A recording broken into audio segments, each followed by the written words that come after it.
Welcome to Final Score now. As you may have suspected, the fixture list is hugely depleted and the weather outside is frightful, but my panel here are still delightful. Steve Claridge, Garth, Crooks and Ferdinand have been watching the 6 fixtures which went ahead at 3 o'clock today in England and Wales.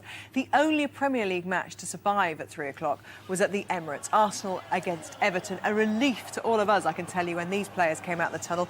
Conditions, though, have changed a lot since those shots were recorded, and I'll tell you about that in a second. All the scores we've got coming for you and more in the next 50 minutes. Let's go to David Garrido straight away, actually, at the Emirates. He can give us both a score update and a weather update. David. Yes, weather first. It's basically a blizzard here. Snow falling so thickly and it's really swirling around the Emirates. If this had happened at 10 o'clock this morning, there would have certainly been doubts about this game going ahead. But it is a feisty game, and at the moment it's been decided by 2 of the smallest men on the pitch. The visitors taking the lead through Leon Osman heading home a corner from debutant Landon Donovan, who by all accounts has had an excellent game.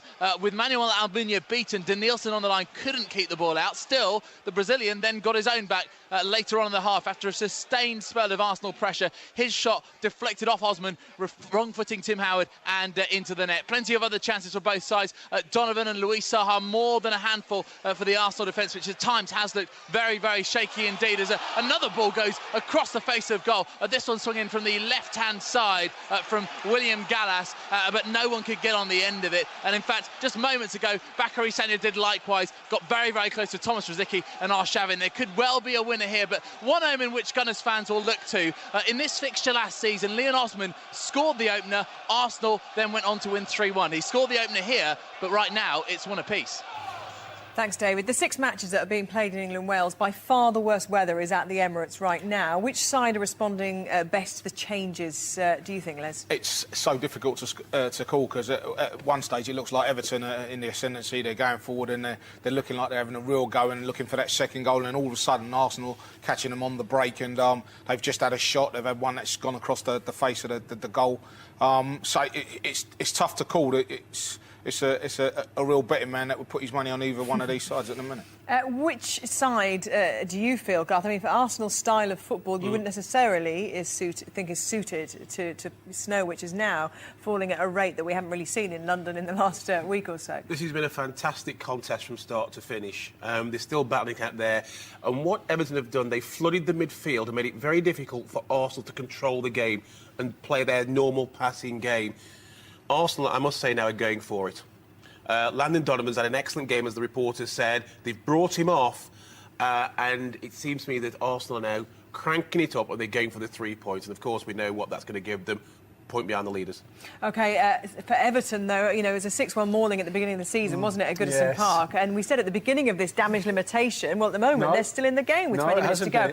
What about Landon Donovan, his debut for Everton? Yeah, played very, very well. I mean, they haven't really had an out-and-out right winger to give them that balance and that width, and he certainly provided that. Not the easiest of introductions to English football, obviously, with the conditions and the opposition, but he's acquitted himself extremely well. Had a big hand in the first goal. Just been taken off, which is understandable, but played his part so far in a very, very good Everton performance.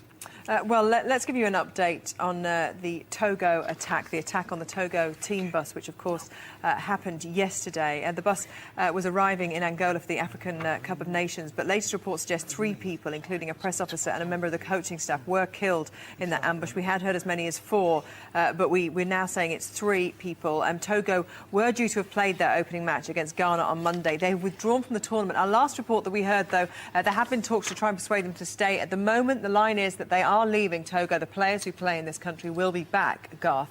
And is that the right decision for Togo, do you think? For the tournament, clearly, it's a massive disappointment. Massive disappointment for the tournament. But I think it's very, very difficult if you're a professional footballer when you see friends of yours shot, gunned down, and people dying. We're talking sport to give it to some sort of perspective. However, as far as Togo are concerned, they were scheduled to play on Monday. They've made the decision to come home. Now, there are all sorts of issues to consider here. For the football clubs that own the contracts of those players, do they want them to come home? If the Angolan's government and the CAF Federation cannot guarantee the safety of the Togolese players, then of course they've got no alternative but to come home. The Angolans and CAF will be trying desperately to convince Togo to stay. That's the issue. What about Safety. the whole tournament? Should the whole tournament go on now? Because, you know, if you're left there playing for the Ivory Coast or Ghana, you're thinking, oh, hang on, my personal safety has got to be at risk as well. There's no reason why our bus won't get shot at. Absolutely right. And I think this is the whole point. Football is not averse to tragedy. We've seen this before in the Olympics. We've seen it in football. I think if the show can go on, then yes, it goes on. But you've got to guarantee the safety of the players. OK, we'll have more of that when we get it. Let's go, though, to Carrow Road. Joe Spate's watching Norwich Exeter, and he's got a goal to tell us about. Yes, it's 2-0 to informed Norwich, who are searching for a 9th consecutive home win. And Chris Martin has scored the goal from close range, his 14th of the season, after fine work from Grant Holt. It was Holt who made it 1-0 in the first half with his 21st goal of the campaign after a cross from the fantastic Wes Houlihan. Norwich have missed a succession of chances. Exeter thought they were still in the game, but maybe now the points are safe. It's Norwich 2, Exeter 0. It's the 4th round of the Scottish Cup. Ian Turner is at Pittodrie watching the all-SPL tie between Aberdeen and Hearts. There's been another goal there. There's been another goal, and it's come to Lee Miller. He's worked hard all afternoon. This time he managed to slide in and whip his left foot round the side of the ball and into the back of the net. It was started with another great run from Peter Pollitt. He fed substitute Chris Maguire on the right. He fired in the cross, and there was Lee Miller to make it Aberdeen 2, Hearts 0. Thank you, Ian. Let's go to Wales now, to the Cardiff City Stadium. The undersoil heating obviously working well there. Blackpool have made the long journey, looking for a 3rd away win in 4. And as we know, second halves can be dodgy for Cardiff these days. Jason Mohammed can tell us all about that. They can indeed, Gabby. Last time out, Cardiff threw away a 4-goal lead in the second half against Peterborough. It took Blackpool 35 seconds to get back into this game in the second half. Charlie Adam, the Blackpool captain, has been superb for Ian Holloway's team this afternoon. He ran through the Cardiff defence to cancel out Mark Hudson's 9th-minute header. It has been all Blackpool this half. Neil Erdley had his free kick tipped over by David Marshall, the Cardiff goalkeeper. Andy Butler, Gary Taylor-Fletcher have all gone close. Just a few moments ago, Warren Feeney got the ball in the Blackpool net, but it was ruled out for a push on the goalkeeper, Paul Rachubka. And worth me telling you as well, Gabby, that I've spoken to Blackpool about the situation regarding Hamou Bouatsa, who's in the Africa Cup of Nations for Algeria. They say they're monitoring the situation, and they've tried to make contact with Bouatsa to make sure he's okay, having just heard you talk to Garth about the situation regarding Togo. But at the moment, it's Cardiff City 1, Blackpool 1. Thank you, Jason, for that update. Let's go to Pride Park now. Derby haven't won in 4. Scunthorpe had the worst defensive record in the division with 44 goals conceded. So heading into this one, you felt it might be Derby's chance to get some goals. But, Ivan, it's not gone all their way, has it, today? No, certainly not going to plan. 12 minutes left in this one. Scunthorpe 2-1 ahead here, and they really warmed the hearts of their freezing fans with a really purposeful first half performance. Well taken goals from the two Garys, Hooper and Thompson, gave them a welcome cushion at the break. Derby's fans revolting, but that rebellion quelled when half-time sub Chris Commons carried out and carved out an opportunity diverted into his own net by Scunthorpe's Marcus Williams. Derby doing their level best to level the game. Pearson's just seen a close-range effort, back-heeled off the line by Scunthorpe's right. Audacious, 2-1. OK, let's get a little update from Carrow Road. Was it or wasn't it goal, I think, Joe Spate? It was. Marcus Stewart is the man who scored after a fumble by the goalkeeper. Stewart, the former Ipswich player, of course, with a goal now, which gives Exeter some hope in this game. He got a yellow card as well in the process there for frustration, or it might have been to the Norwich defender. But anyway, with some 10 minutes to go, it's now 2-1 and game on again. Every time I get an update from you, Ivan Gaskell, there's a goal about a few seconds later. Which way's this one gone? I'm sorry to say, for Derby fans who are heading home in their hundreds now, Derby 1, Scunthorpe 3. Gary Thompson, with an absolutely emphatic finish, has surely emphatically sealed the game in Scunthorpe's favour and perhaps rewarded those hardy travelling fans from Scunthorpe who've made that long journey in these freezing temperatures. Thompson's second goal of the game, a brilliant take, and it's 3-1 Scunthorpe. And they've won only once in 10 matches, Scunthorpe. Les, I can see you excited. So I'm not sure it's about that stat. Garth, it was a great finish, and it could end up being a great finish to the day for them because, you know, Scunthorpe don't win on the road very often. Derby have found it very, very difficult today against a Scunthorpe side that's worked very, very hard. This particular finish is it's a Premiership finish. The balls roll back to the player on the edge of the box. Is it Thompson? And he just passes the ball into the back of the net. It's a top-class finish. There's not a lot of pace on it, and it's bobbling a little bit, and he keeps his eye on the ball, and he knows what he wants to do, and it's a fantastic execution. We'll see it again on your show tonight, won't we? You're on earlier, aren't you? 11:30. Again? Tonight. Yes.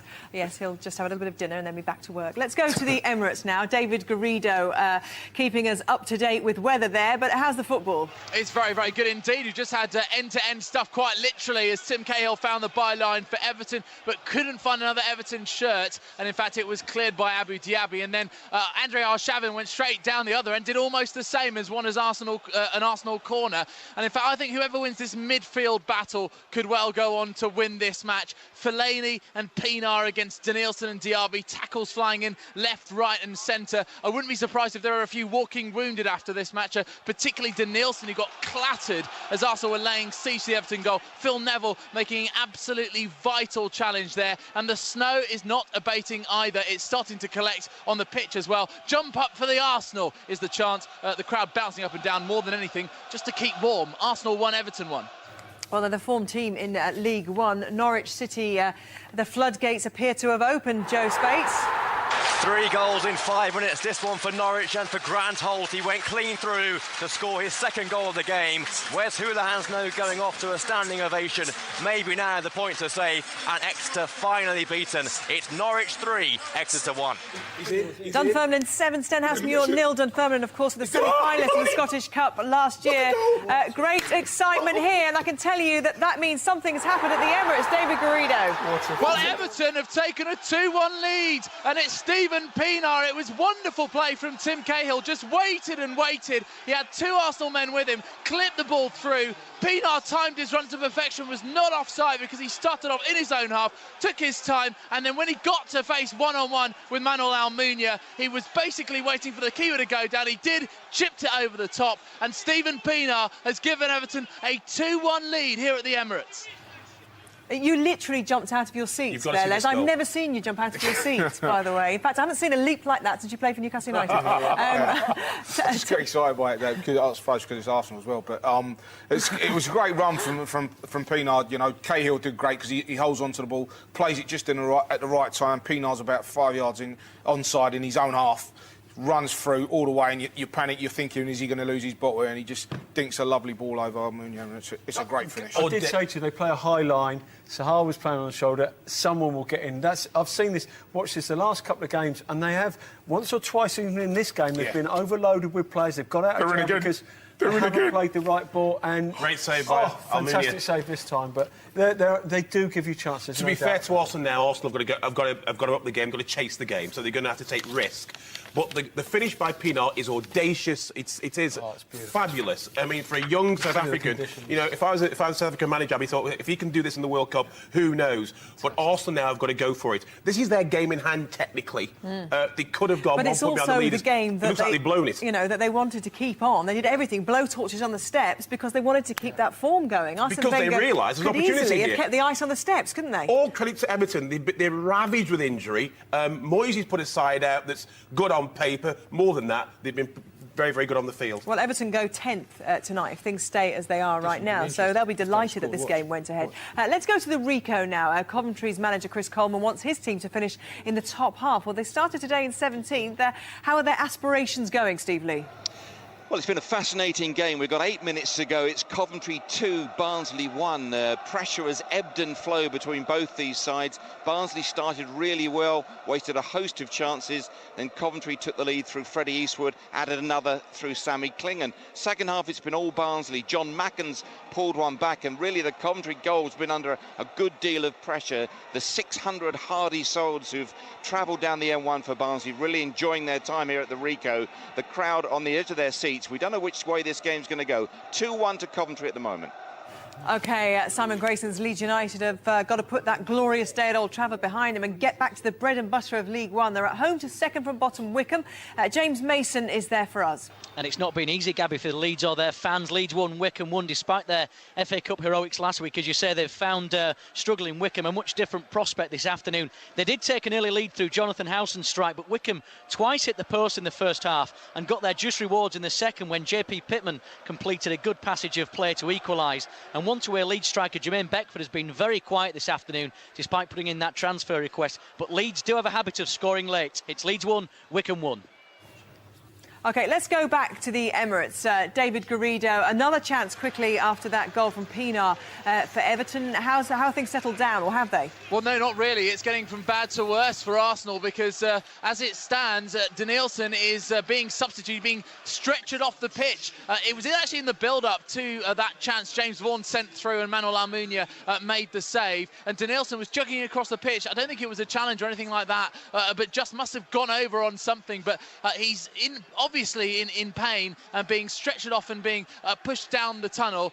So he has been substituted. And at the moment, Arsenal really at 6s and 7s. They need to find something here and not let this latest injury disrupt them. He's done ever so well in the midfield. He's had a real battle and a half, him and Abu Dhabi, as I was mentioning before, up against the real force Fellaini and also Stephen Pienaar, who scored what looks at this stage to be the winning goal. But still 5 minutes to go here at the Emirates. It's Arsenal 1, Everton 2.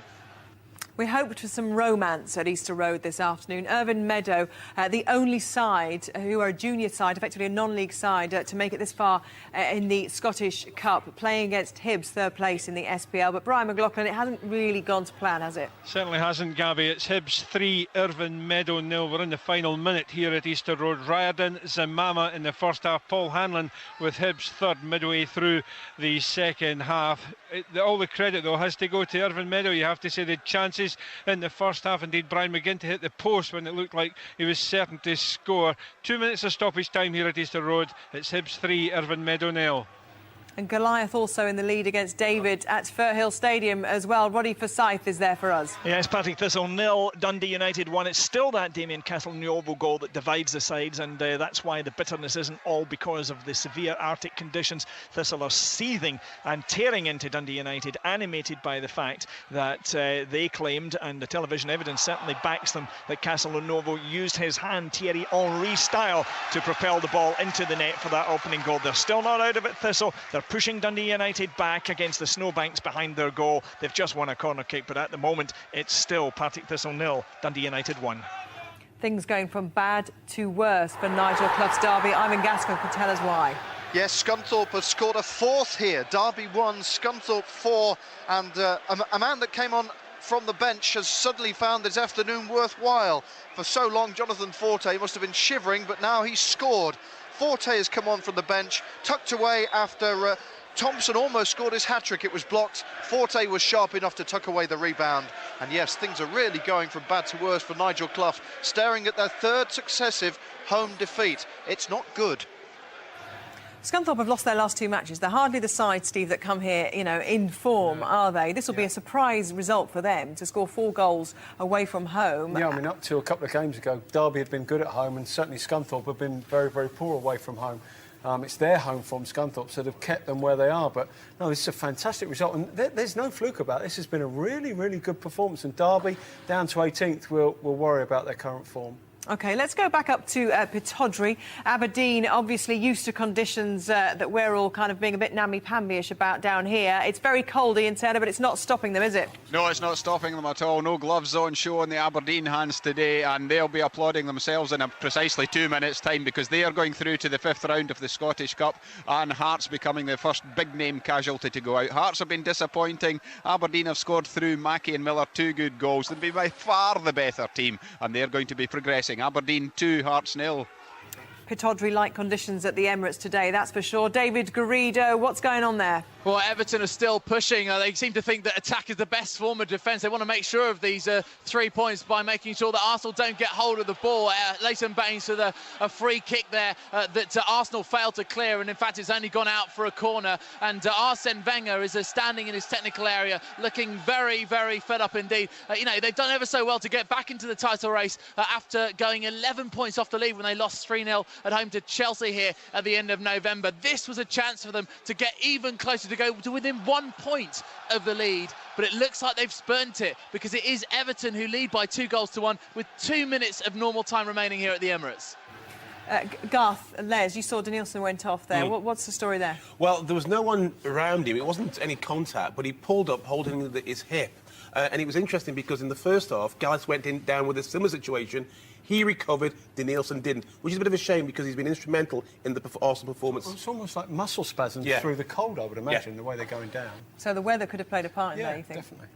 OK, let's go back to Ian Turner at Pittodrie. No, we're not going to go there. We've just been to Ian, of course. Let's go to Brian McLaughlin instead. It's full-time at Easter Road in the match which promised so much romance, but it's all gone now. It certainly has, Gabby. It's finished Hibs 3, Irvine Meadow 0, but rarely have I seen a team beaten by 3 goals to 0 receive a standing ovation from the entire stadium. The Irvine Meadow players are in front of their own supporters, but the whole of the stadium here at Easter Road on their feet applauding them for a quite magnificent effort this afternoon. They lost by 3 to 0. Riordan, Zamama and Hanlon on target for Hibs, but Irvine Meadow will leave here with their pride intact and a cheque for around £100,000. It finished at Easter Road. Hibs 3, Irvine Meadow 0. Thank you very much, Brian. OK, let's visit Jason Mohammed, who's watching Cardiff against Blackpool. At the moment, Cardiff not experiencing the kind of second half they did in their last league outing.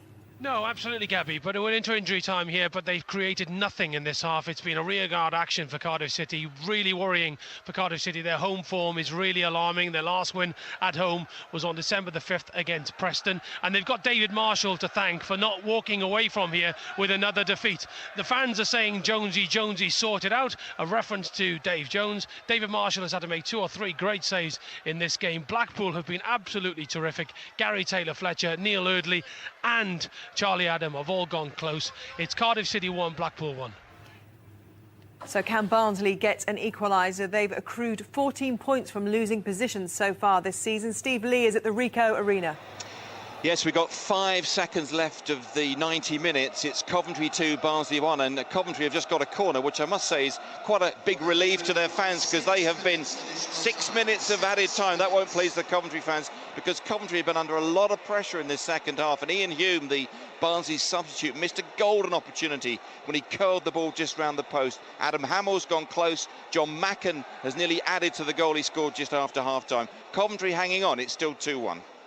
I can imagine the Wycombe Wanderers fans have got something to say about their result today. James Mason, some humorous chants, perhaps? Yeah, and they've been excellent today. I can't hear the chants because I've got 3 pairs of earmuffs on, it's that cold. But Leeds held 1-1 by Wycombe. So beating Manchester United in the FA Cup is one thing, but beating a side second from bottom in League One proved too big a task for Leeds today. That despite taking the lead from Jonathan Howson, giving them the perfect start, scoring from outside the area within the first 5 minutes. But Wycombe were far from second best, twice hitting the woodwork before their top scorer, JP Pittman, equalised after good work from Scott Davies. It's now 11 games unbeaten for Simon Grayton's men, but if Norwich win, their lead at the top will be cut to 6 points. It's ended Leeds United 1, Wycombe Wanderers 1. A nice experience for those Wycombe fans, I'm sure. Some goal news for you at the Ricoh Arena. It's not that equaliser, is it, Steve Lee? No, just at the death, Coventry have scored a third, and that man, Clinton Morrison, well, he's been up and down the leagues a few times in his career, and he's got a great header just at the end for Coventry, and that sealed the win, I think, after they really survived this second half. They got the first goals through Eastwood and Klingon. John Macken pulled one back from Barnsley, and Barnsley have tried so hard in the second half to get an equaliser, but Clinton Morrison has made it 3-1 to Coventry City. Let's go to the Emirates. David Garrido. It's Arsenal 2, Everton 2.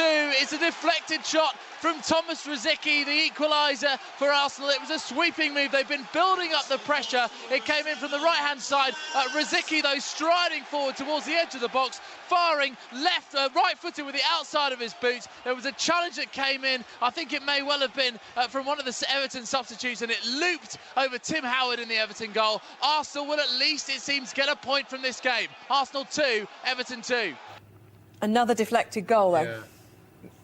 Yeah, but what you expected from Arsenal, they were going to come back and you just see Everton, they worked ever so hard, but you know, Arsenal can pass the ball, and that's what they did, and it was a great place play from Diaby, because he took the ball on, looked like he was going to have a shot, just played it into Riziki. He had a hit with the outside of his right foot. You've got to feel a bit for Everton, haven't you? What you would have said is that Everton will probably need a bit of luck to get a result at Arsenal. Well, no, it's been Arsenal that have needed a little bit of luck to get a result in this one, because 2 deflected goals. And to be fair to Arsenal, they're not going to rest for a draw out of the game for broke. They want that other point, or the other 2 points. They're playing Fergie time. Yep. Let's go to Pride Park. Final whistle has gone there. Ivan Gaskell has been watching, well, a disappointing performance by Derby. I imagine the fans as well have had something to say about that. Yes, they voted with their feet. They were off in their hundreds and then their thousands a good while before the end of this one. Derby won.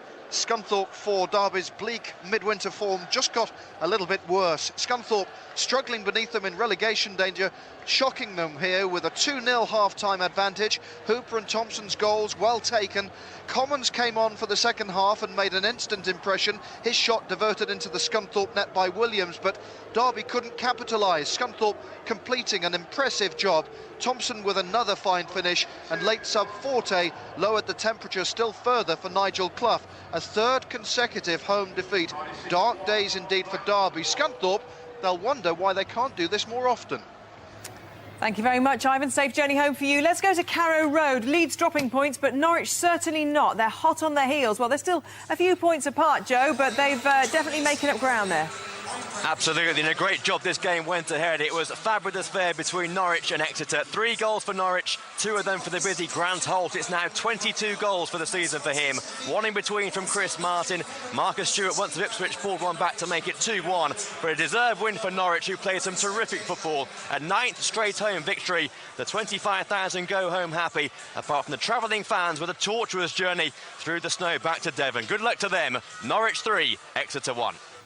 Thank you. Let's go and see the scenes at the City of Cardiff Stadium. Jason Mohammed was watching this one, and Cardiff, they held on in the end. They held on, Gabby. Cardiff City booed off the pitch, I should tell you, for the second half performance. An inept performance from Dave Jones's team in the second half. But take nothing away from Ian Holloway's side. For the best part of this game, they were the better side. Charlie Adam was terrific, their captain. He equalised just 35 seconds after the restart. Mark Hudson, the Cardiff City captain, had put Cardiff ahead on 9 minutes when he headed in at the far post after Peter Whittingham floated in a free kick. A terrible performance by Cardiff City, but take nothing away from Ian Holloway's Blackpool. It was Division 1 against the SPL at Firhill, and Ronnie Forsyth was watching for us. Yes, in the SPL 1, but in contentious circumstances, one has to say. Partick Thistle 0, Dundee United 2. Damien Castelnuovo getting the opening goal, as I say, in circumstances that gave rise to great debate and much anger amongst the Thistle faithful and players. He launched himself at a shot that was played across goal by Gary Kenneth. At first, I must say, I thought he'd thrown his hand out, made contact with his head, but it repeated looks at frame-by-frame analysis at half-time on television indicated that he had, in fact, Thierry Henry-style connected with his left forearm. Thistle perhaps will take some consolation from the fact, very scant consolation from the fact, it wasn't indeed the winning goal, because David Goodwillie came on and dragged the ball along the dead ball line before shooting home from an almost impossibly acute angle. So aggrieved Thistle are out. Dundee United, possibly with an inquest hanging over them, go through. It's Partick Thistle 0, Dundee United 2. Thank you, Roddy. Let's go to St Mirren Park, the SPL against Division 2, but no romance there, Rob McLean. No, romance maybe is officially dead, Gabby. Temperatures plummeting in Paisley, but St Mirren didn't exactly skate into the next round of the Scottish Cup, made to work all the way by their second division opposition. The dubious goals panel might have to have a sitting tonight to decide whether Billy Memmott scored all 3 St Mirren goals here, because his first one was a header from a Jack Ross cross, which came crashing back off the inside of the post and spun in off Alloa goalkeeper Davy Crawford. Given as an own goal, maybe that might be changed, as Memmott disappeared down the tunnel a short time ago with the ball tucked under his arm. Mark Brown equalised for Alloa 11 minutes before half-time for 1-1, but in stoppage time at the end of the first 45, Memmott scored from Dargo's cutback to make it 2-1. It wasn't until 3 minutes from the end that St Mirren finally made things completely safe. Hugh Murray's pass, Memmott in again, rounded Crawford, tucked it in, definitely his goal, that one. So St Mirren not stung in the Scottish Cup by the team known as the Wasps, although there was a buzz about the place for a while until they were finally given a Scottish Cup swatting 3-1. Oh, you stung me there. Thanks very much, Rob. Let's go to the Emirates. The final whistle has blown, and David Garrido can tell us all about the dying moments. Arsenal 2, Everton 2. Well, this was a game played in almost blizzard conditions, and it's been an absolute belter. Everton taking the lead as Leon Osman outjumped both William Gallas and Thomas Vermaelen to head home a corner from Landon Donovan on his Toffees debut. Denilson getting the equaliser, deflected shot off Osman, leaving Tim Howard rooted to his spot. With time ticking away, Arsenal pushed for a winner, and in doing so, they left a big hole at the back. Everton countered on the break. Tim Cahill waiting until the perfect moment to play in Stephen Pienaar, and what composure from the South African when one-on-one with Manuel Almunia, clipping the ball cheekily over him. That looked to be the winner, but those 5 minutes of injury time proved so crucial. A well-worked move from Arsenal from the right flank, the impressive Abu Diaby laying it off from Thomas Rosicky, the substitute shot with the outside of his right boot, looping off the leg of Lucas Neal and over Howard. Harsh on Everton, but what a heroic effort from them. Arsenal will be thankful for a point, but they have failed to take the chance to go second. 2-2, the final score here at the Emirates.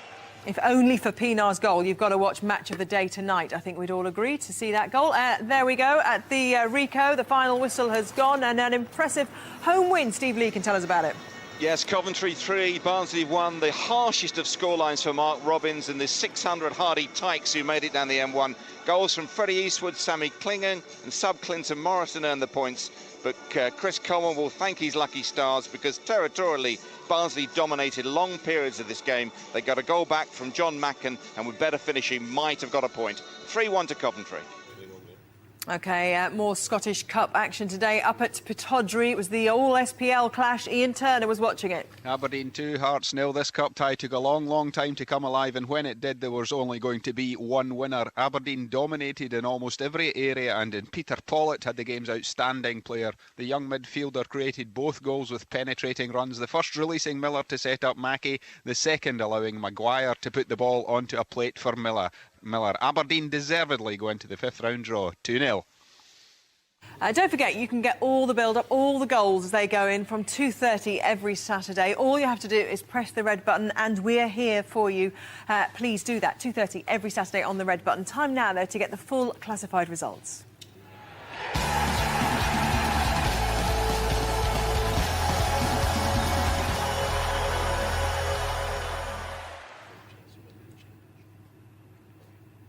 And just the one result from the Barclays Premier League. Arsenal 2, Everton 2.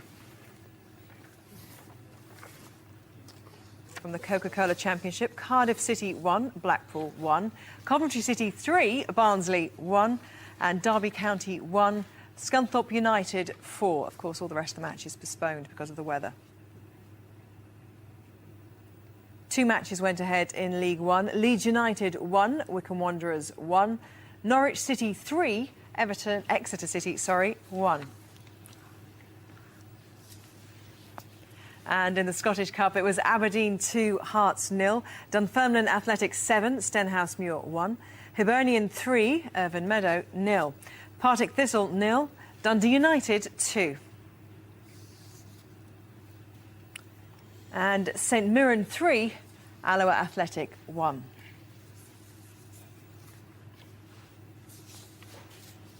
So that means Arsenal's point takes them to 42 in total.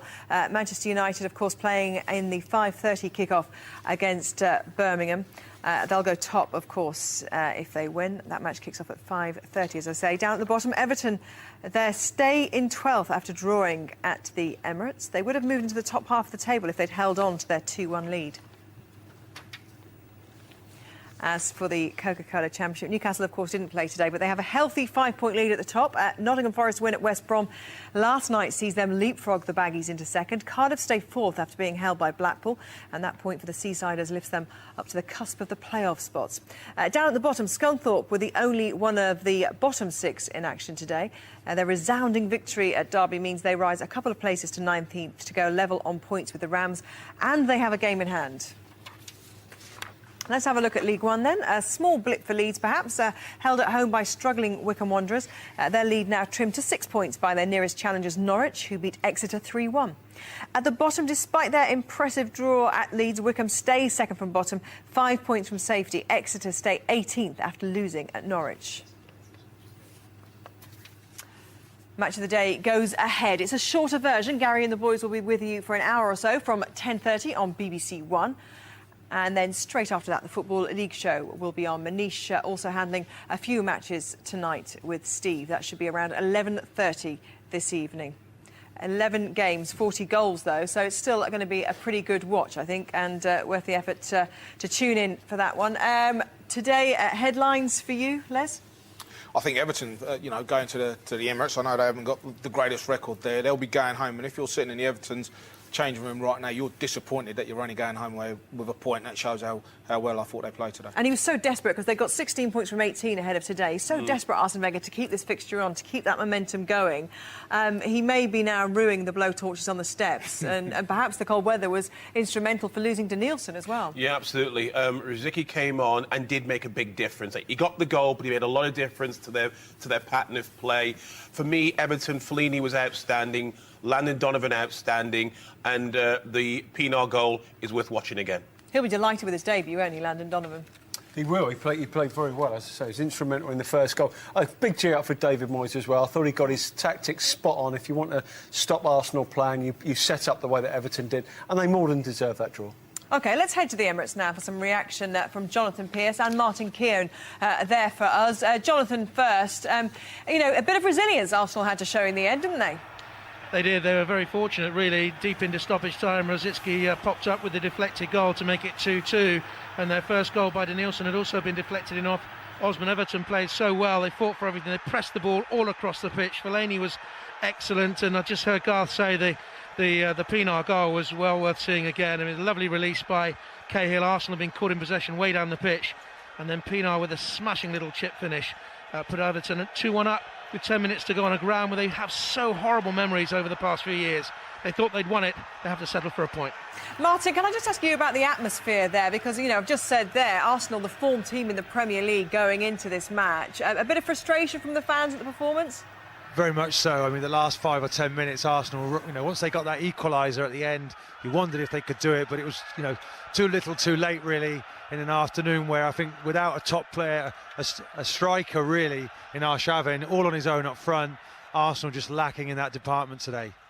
Jonathan, if the weather at 4 o'clock had been like that this morning at 9 o'clock, that match would probably have got called off. It really did get quite blizzard-like out there, didn't it? Well, it's difficult to see from the commentary position. Players on the far side of the pitch, it was that thick, the snow. I don't know what the roads are like now. There was a warning to the Everton fans about 10 minutes before the end to get their skates on literally after full time because they don't know how long the services are going to last in London. So I really don't know what the situation is outside the ground. As I'm looking down now, Gabby, I can see snow settling on the near touchline. I thought it was a really competitive game of football in these conditions. I thought Peter Walton, the referee, did superbly to allow it to flow as he allowed tackle after tackle, and Everton were putting them in tackle after tackle after challenge. Really well worth their point. I think Arsenal missed a Van Persie or a Bentner up front, and I think that's where Arsene Wenger will be concentrating his search. Well, I think without doubt you have to say well done to Everton. David Moyes again, tactically getting it right. So many of their midfield players today were outstanding. Osman as well, an unsung hero, really doesn't get the headlines. Phil Neville coming back in at right back to had a useful afternoon. So Everton can be very pleased with what they've done, but Arsenal didn't really look like champions today. You two get home safely, or you're going to have to spend the night in the Martin Keown box. Have you ever stayed there before, Jonathan? I'm cuddling for cold. It is so cold here, Gabby. Honestly, that studio is nice and warm. You don't want to be swapping places with us today. I'd rather be here right now. Thank you very much, though, for your contributions. And I don't know where the hat's gone, Jonathan. I don't like to ask. OK, Alex McLeish up against his old boss, Alex Ferguson. The apprentice has certainly learned his trade well. Birmingham City up to 8th in the table. Manchester United, of course, have to brush off their FA Cup exit and look to overtake Chelsea at the top of the table. Steve Wilson is there for us. He can give us the team news. Yes, good evening, Gabby. Bitterly cold St Andrews, but Martin Kelly, the groundsman here at Birmingham City, has done a fantastic job this week to ensure that this game is on. We are expecting snow in the Midlands later. I'd swap for the Emirates any day of the week. I'll tell you, it's about 4 hours nearer home, but there you go. Birmingham City are unchanged, which is not a surprise. They've been unchanged now for 9 consecutive Premier League matches, and it's been an 11-game unbeaten run for them. That's their best record in top-flight football, Birmingham City, for 101 seasons. That's what Alex McLeish has achieved here this season. No wonder he has the praise of his old manager, Sir Alex Ferguson, ringing in his ears. They won 9 trophies together at Aberdeen. Ferguson made McLeish his captain after the retirement of Willie Miller up there at Pittodrie in the glory years of the 80s. Manchester United's team is anything but unchanged after that home defeat by Leeds in the Cup last weekend. 7 changes. Sir Alex swings the axe today, and there's only 4 survivors from that Leeds United team. Kuszczak in goal, Brown and Evans at the back, and Rooney up front. Raphael and Patrice Evra return to defence. Carrick comes into a 5-man midfield with Valencia, Fletcher, Scholes and Park, and it's Rooney down the middle up front. I've got a bit of time, Gabby, just for a quick bit of transfer news from St Andrews. Yeah, go on. They've just speaking to Alec McLeish a little bit earlier in the tunnel. He came out of his office there, accompanied by Michel, a midfielder signed from Sporting Gijón, or Gijon, as they say round my way, for around about £2 million, subject to a medical on Monday. He's a player that Alec McLeish has been tracking for about a year. I had a quick chat with him about other possible transfer targets in this window, and he smiled, a suggestive smile that there will be more activity to come, I think. So he might have money, but he's spending it wisely. Thank you very much for that, Steve. Keep warm as well there. Keep the gloves on. Obviously, Arsenal missed the opportunity that they had this lunchtime, or 3 o'clock anyway, to move within a point of the leaders. Manchester United and Alex Ferguson, not only are they going to want to take that opportunity, but also to get back to winning ways after that FA Cup exit. Well, you sort of felt that he would have relished playing in midweek. That was called off, but now he's got an opportunity to actually put that defeat last week behind them. It'd be very interesting to see how Birmingham put their lineup out against Manchester United, because I think Manchester United, it's a good time to play them at the moment. Les, you admire, I know, what Birmingham have done so far this season, and Alex McLeish, you know, he said, didn't he, at the beginning of the season, wait till my players are fit and then judge me. And sure enough, when that happened in November and they put a run together, you know, December, a record-breaking month for them. Yeah, and that's what you're always hoping. You know, when you've come up, everyone sort of like predicting that they would go straight back down. And as you said, he said, let me get my team together and you see what we're made of. And you know, they've gone on a tremendous run. I think it's 12 games unbeaten, if you include the cup game last week. And, you know, they'll very much in buoyant mood. They won't be afraid of Manchester United coming in, because I don't think Manchester United are playing at their best, and they'll see this as an opportunity to go 13 games unbeaten. Yeah, it's by no means a foregone conclusion the way Manchester United have been playing of late. No, absolutely not. And I mean, only recently Birmingham held Chelsea at home. They know Birmingham, I think, a fantastic setup. If you watch Birmingham play, they are one of the hardest, if not the hardest working side. They've got that lovely diamond which everybody enjoys playing. Bowyer at the top of it, Ferguson. They've got the 2 wingers either side, 2 boys up front working incredibly hard. This is a tough game for Man United, make no mistake about that. OK, thank you very much. Well, there was an emphatic scoreline for Scunthorpe this afternoon, wasn't there? Let's head to Pride Park now, and that championship match between Derby and Scunthorpe. And Tony Gubber is your commentator.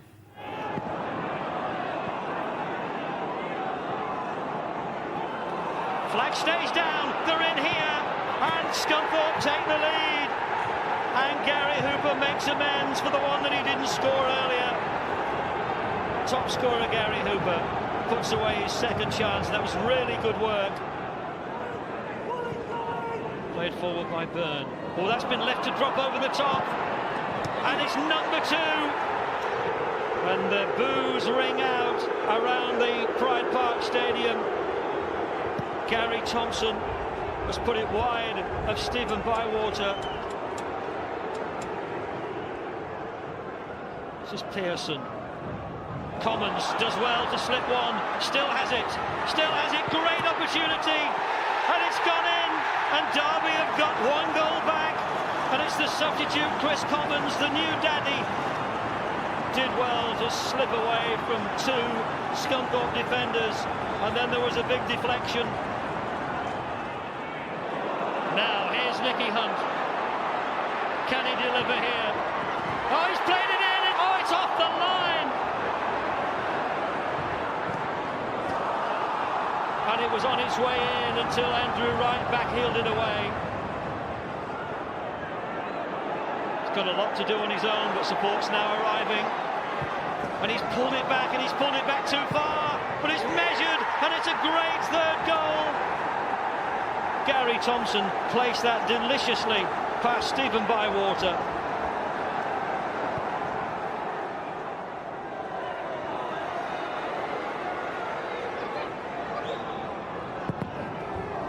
It's almost a hat-trick, and it's a fourth goal, and it's Forte the substitute.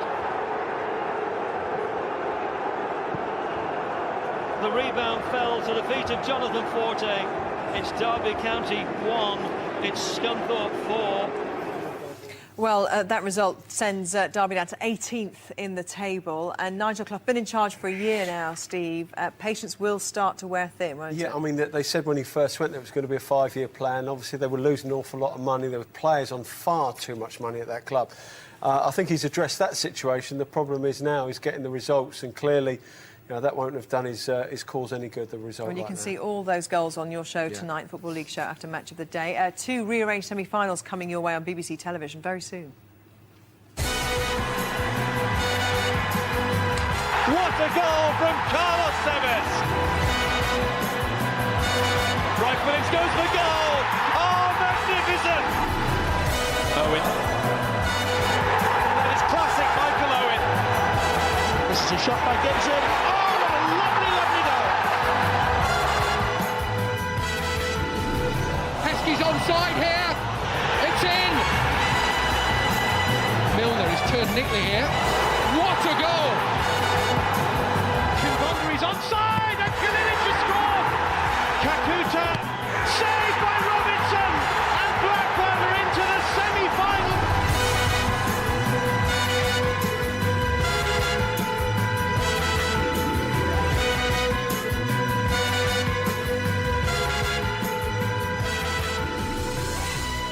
We've just had an update in on the latest on Togo's involvement in the African Nations Cup, and I can tell you that a source from the Angolan government has said that Togo have agreed to remain in the competition. They had previously said that they were going to leave the competition.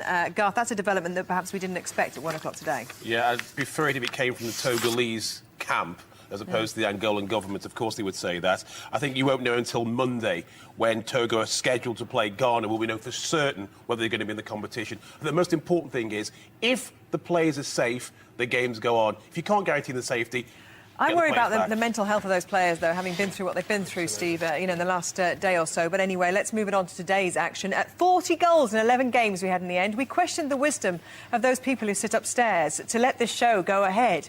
It just shows you, though, that sometimes those teams can surprise you. We had enough to talk about, didn't we, Les? What was your highlight today? We certainly did. You know, I saw an entertaining game at Everton. I saw some championship games that, you know, were full of goals as well. So, yeah, it was an entertaining afternoon. A Pinar goal, a particular highlight, I think. Had me out my seat as well. You did. I've never seen you jump out of your seat. Great contest in very difficult conditions. Apart from that game, I was rather disappointed in Leeds. I would have expected Leeds to have taken advantage of a Wycombe side that's struggling at the moment. They haven't done so. Are we going to read any more into that, do you think? You know, Jermaine Beckford announcing that he's put a transfer request and a 1-1 draw against Wycombe. You said it, and I do. You said it, you winked it, and Steve? Badly advised.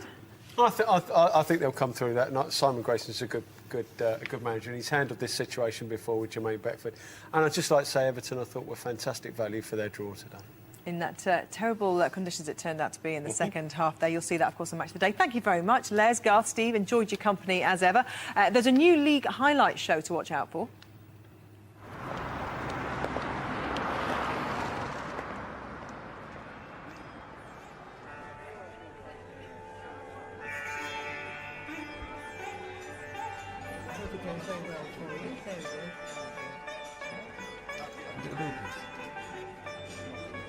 Spend some quality time with your local club in a new Football League show for your area. Late Kick-Off, coming soon to BBC One. I know what I'm having for dinner tonight. That's it from us. Live coverage of the second semi-final at the World Darts Championships at Frimley Green continues. Martin Adams and Martin Phillips over on BBC Two. Thank you very much for being with us today. Remember, it's quality, isn't it, not quantity. We'll see you next time when hopefully we'll have both. From all of us, though, keep warm.